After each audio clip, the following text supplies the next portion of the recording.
Shooting it raw? Yes. Shooting it raw. Oh, wow. So start with Bicycle Man. Yes. Okay. So because people are listening, I have to explain what I say. And this is like I'm looking at it first. So first of all, dude, you know how to make amazing photographs. That is incredible. Okay, so it's a man working on a small bicycle wheel.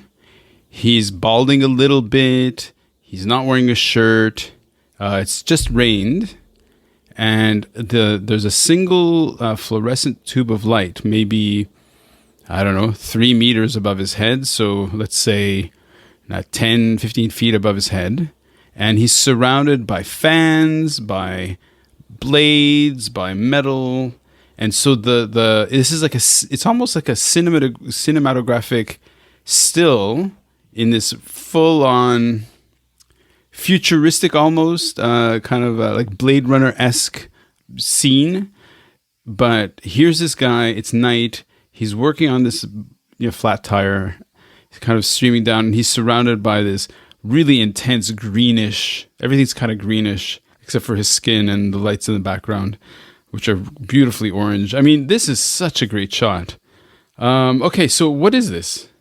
Okay, so this is which I romantically call Bicycle Man. I try and keep my titles quite self-explanatory. I don't want a title to deter the viewer's point of view. But this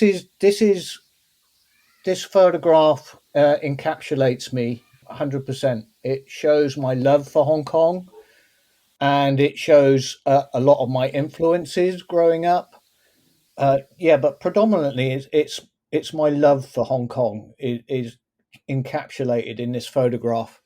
I do believe that Hong Kong is built upon the blood, sweat, and tears of its inhabitants. It's the local population that drive the engine of Hong Kong, and make it its vibrant cacophony, if you will, of textures and colors and thoughts and heritage, and all of those things really make Hong Kong the cinematic universe that it is. It's no wonder that films such as you mentioned, Blade Runner, Ghost in the Shell, and all those cyberpunk zoetropes basically are encapsulated in this city, if you care to even take it on face value. Yeah. Go on, you were going to ask something? I was just going to quickly say, if people want to see these photos, they're on YouTube, they're on the website, they're around, and they have to be seen because you're a great photographer. Thank you. I like to go out when it's raining. Again, trying to capture that cyberpunk theme, basically. I love the wet streets reflecting the lights and giving it all that dystopian kind of atmosphere.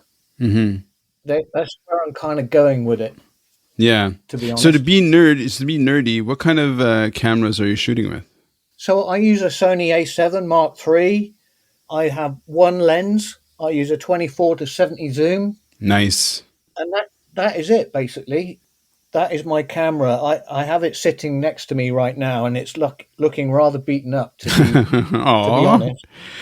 So I have that camera. It's full frame. It's look. Wouldn't it be great if Sony were to sponsor the show, sponsor your episode for sure?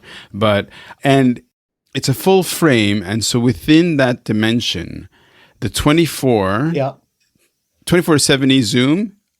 Such a great lens. Yeah. 24 to me is like proper wide. Like, some people use 28, and I think no, like 24 really gives you that kind of openness. And your photograph brings out the biggest nerd in me because the color range of the metal and the street and the light from the fluorescent tube makes it all green, and yet in the fan blades and in his skin and in the reflection on the bike And then in the background, there could be a bakery or something. And there's also a lantern and also a bird cage that are kind of browns and oranges. It's like, it's one of these like beautifully, like, because some things with photographs, because it's so instantaneous and quick and easy, not many photographers out there will play with color or notice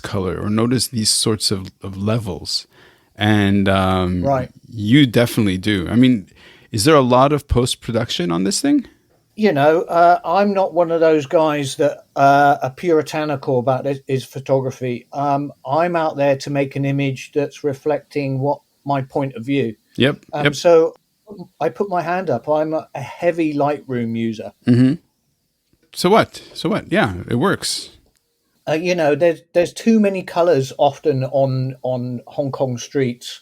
I want to kind of bring the color palette down to a less noisy whole, to something that's a bit more homogeneous, if you will, so that you can then pick out the focal point of the shot, if you will, Yep. and as well as other points of interest. One of my favorite things to shoot is fluorescent lighting. Right. Again, it harks back to that dystopian, that's the only light bulb that can be around at this point when we've reached the apocalypse, kind of storytelling. So where did you come from before Hong Kong? Where were you living? Where was home? Yeah, so UK born and bred, but arrived in Hong Kong when I was 19. Oh, wow. And then started work from there. Amazing. Yeah. And then in terms of your creative and artistic, I mean, because you say you worked as an art director and you worked within, I mean, you clearly have a point of view and a perspective and training. And so like how much of your training is just from doing over time? And how much of it was the shortcut of going to classes and all that stuff? What, photography, you mean? Well, I went to art college, which was a basic diploma course, so I dabbled in a little bit of everything.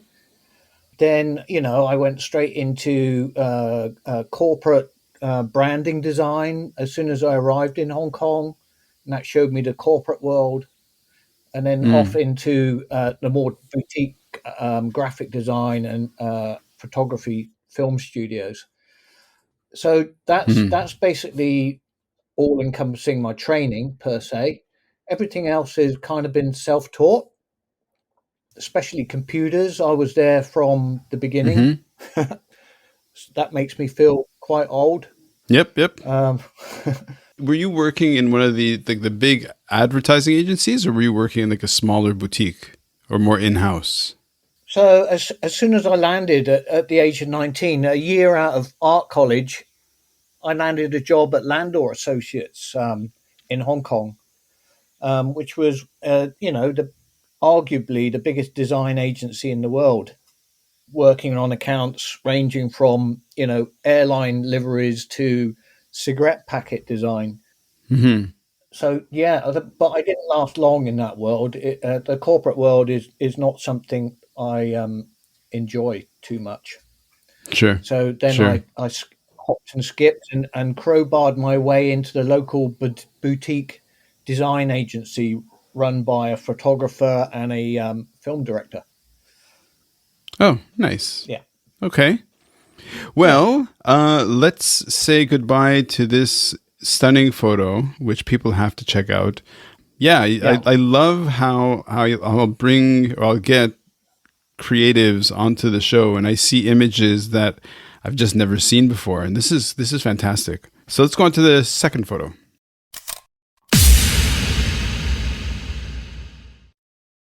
So is life really a gift? Really?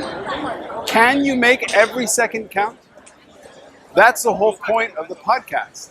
So if you like what you've seen and you're inspired, because that really is my mission, then please give it a like, subscribe, and share. Shooting it raw? Yes. Shooting it raw.